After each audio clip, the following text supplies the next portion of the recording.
In times gone by, one quarreled oft with Guizhong concerning mechanical principles. We each had our ideals, and neither would yield.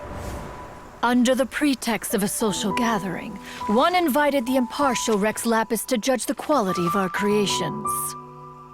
But Rex Lapis declared that Guizhong's obscuro vulpus mechanism was superior. Though one was too proud to acknowledge it, in one's heart, one knew that Guizhong was indeed the superior talent in the mechanical arts. As for the story between Guizhong and Streetward Rambler, that begins with a certain bell. In Guizhong's opinion, while mechanisms were no substitute for human composers, they were yet capable of producing simple but fine melodies.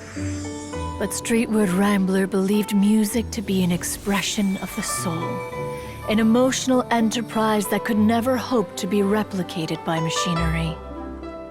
They argued endlessly, until one asked Rex Lapis to intercede. He confiscated the bell and designated it for ceremonial use. Thereafter, one would often find them convening in the mountains, discussing music, mechanics, and all the affairs of the mortal world. But these good times were not to last. War broke out between the gods, and soon engulfed the Guili Plains. Guizhong was overpowered by the enemy, and fell in battle.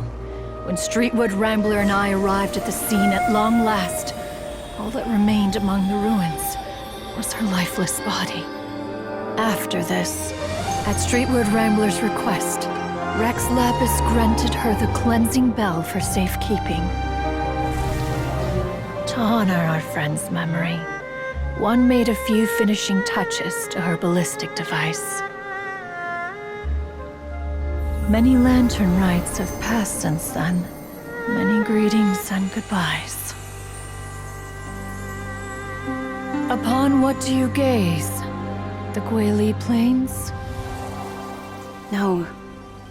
It's everything.